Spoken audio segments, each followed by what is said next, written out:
Good afternoon, Fin fans, and welcome back to another episode of AT Phins News.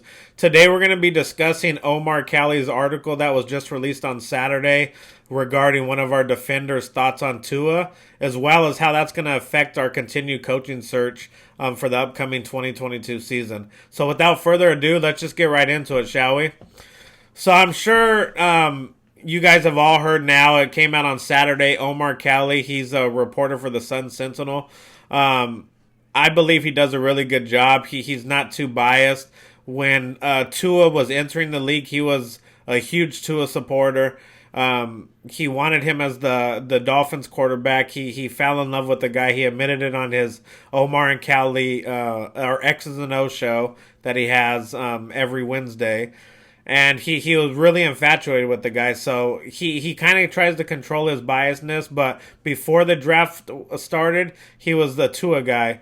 But over the weekend, he's got a lot of news. A lot of fans are up in arms. They don't know what to do with this article that was just released. So I thought I'd bring it to our attention and kind of discuss it and see how that's going to affect our coaching search moving forward, because it could have implications for the matter. So one of our prominent defenders on the defensive side of the ball talked to Omar Kelly, and he wanted him to release this article, how the defender felt. And it's one of our prominent defenders, so one of our top-notch guys. He came out and said he can't make every throw. He watches them not just on game days, but in practice, and he's only going to take us so far. He says he's wasting his career if this is what we're doing in Miami. So he just comes out, and I mean, he's just speaking facts and how he feels about Tua, his arm strength, what he sees in practice, and how it's not, and how what he sees in the games, and how it's not going to take the Miami Dolphins to the next level. I mean, this is not new news. I mean, we've been discussing this for pretty much the whole season, right? I mean, we've been talking about how Tua can't make every throw. It looks like sometimes he has receivers, when you rewatch the film, open, and he chooses not to throw it to him. He'll throw it to a check down or some like 5-yard, 10-yard route, instead of he has a guy breaking down the field up the middle, like for a 40, 50-yard gain. He just doesn't let it go, and a lot of people want to know why. I mean, if he's not doing it in practice, he's not going to be doing it in the games, because as Omar Kelly mentioned on Twitter, because when he released this article, he had a lot of backlash. A lot of fans were saying he's just a Tua hater, and if our line would give him more than 2.5 seconds to throw the ball, he would be able to show how good he really is. And then Omar Kelly came back on Twitter and started saying how he watches practice. In practice, they can't pressure the quarterback. They really can't rush the quarterback. And he's not making the throws in practice. So if he's not doing it in practice, what makes you think he's going to be able to translate to the game when there's actually pressure in his face and the line's not giving him all day to throw like they do in practice? So I mean, that is a very true statement as far as the defender saying as well. I mean, he watches it in practice as well. He emphasized that when he was talking to Omar Kelly. He wasn't saying it was just game days, that he watches them every day. And I mean, as fans, you gotta take what they're saying. They're watching more football than we are with Tua. I mean, we're watching them on game days. And this and that, sometimes in training camp, but this player sees them day in and day out, and for him to say that he's not the guy, or he doesn't have faith that he's going to be a guy and he's just wasting his career in Miami, I mean, we got to take that into account and consideration, especially with us searching for a new head coach. I mean, if one of your better players is already saying that he watches them every day and he's not the guy, he's not going to be able to take Miami to where they want to be, which is the ultimate goal is always the Super Bowl, right? I mean, that's what all the fan base wants. We want to see a Super Bowl. So if he's not going to be able to take us there, how are we going to be able to bring in a top-level head coach if he doesn't believe that Tua can take us there? And that's where I have an issue with the organization, and I feel that Stephen Ross and Chris Greer should let the whatever coach comes in, let him pick what guy he wants under center, because his job's gonna be tied to it anyway. If he can't get a certain level of performance up for Tua, then he's gonna be held accountable for that, and he might very well lose his job for that. So I believe the Chris Greer and Stephen Ross need to let the coach pick who they want as a quarterback, as far as if they're gonna stick with Tua, or the coach comes in and says, I mean, I think I can fix some of his flaws, but we're not going to be able to win with them. The ultimate goal, so it's time to move on. Then the organization lets that coach move on from Tua. Or if the coach comes in and really wants to work with Tua, let him work with them. I've always been at the same stance, guys. I've always been that I don't care who's under center. I just want to win, and I want to win at a high level. And the ultimate goal is to get to a Super Bowl, not just make the playoffs and lose in the first round. We want to get to the Super Bowl. And I'm sure a lot of NFL fans seen the game yesterday between the Bills and Chiefs. Everyone's talking about how it's one of the greatest games of all time. Could you really sit here and think, after watching that game, if the Miami Dolphins were in that situation, that Tua and this offense would be able to go blow to blow with either of those quarterbacks at the level that they were playing at yesterday? There's no way. I mean, we would never been able to match points with either one of those teams. That's why, the last 2 years we've been blowing out by the Bills 3 out of 4 times. The only time it was close was when Ryan Fitzpatrick was playing. The first go around. And we lost by a touchdown, and they came back at the end. But other than that, we've been blowing outs because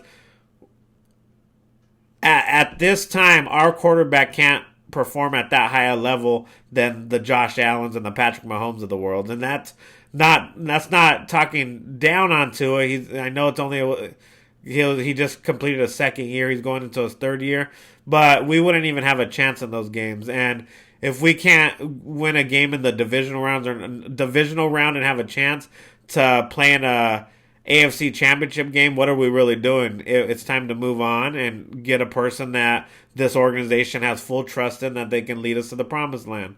But that's what I want the organization to do. I want them to let the coach figure out who's going to be the quarterback, not the organization, because we're not going to get top-level coaches. And who knows, maybe that's a reason why Doug Peterson is not on our radar at all, which makes no sense to a lot of, not just me, but Omar Kelly's talking about it. We got some people in the YouTube community talking about it, like TD and Doug.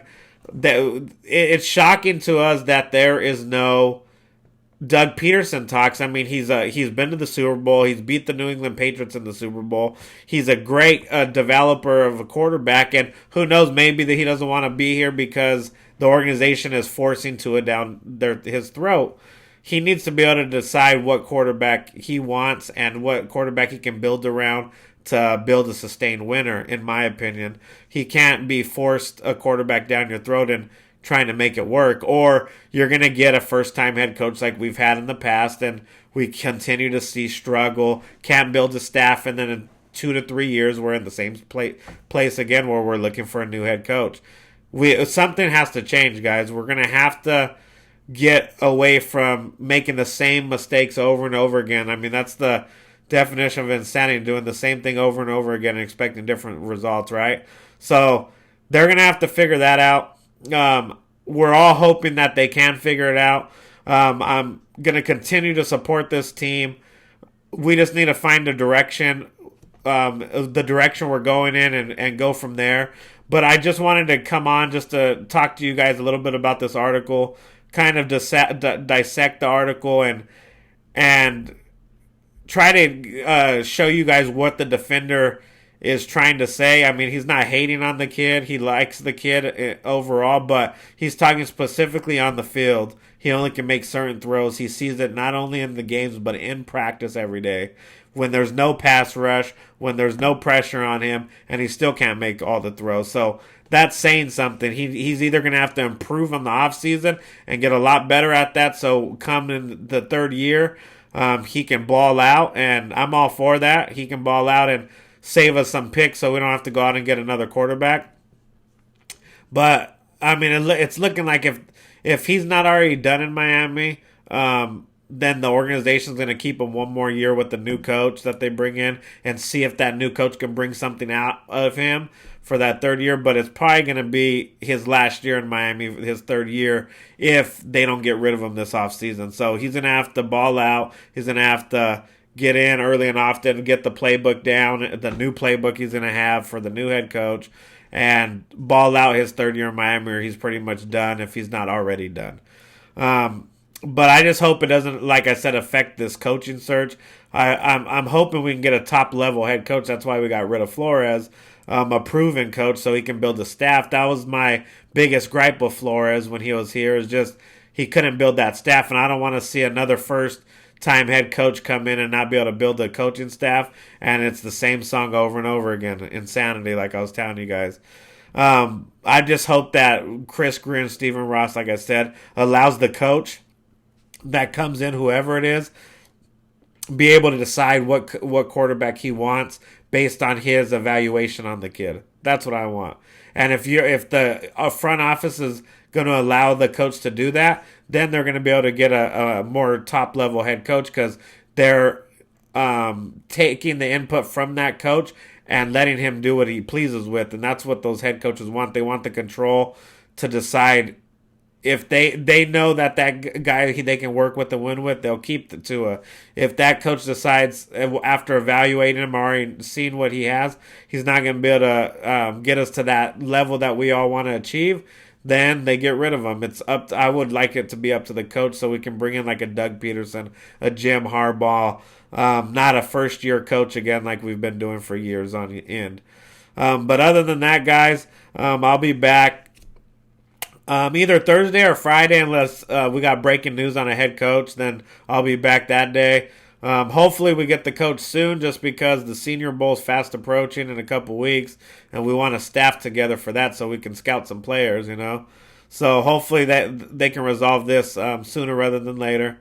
But other than that, guys, I appreciate each and every one of you guys for the support. Please hit that like button. Hit the subscribe button at the top. It doesn't cost anything. It's free. It's just to show love to the channel so we can help build this channel organically, guys. All right? So other than that, guys, fins up. I love you all. I'm out. Peace.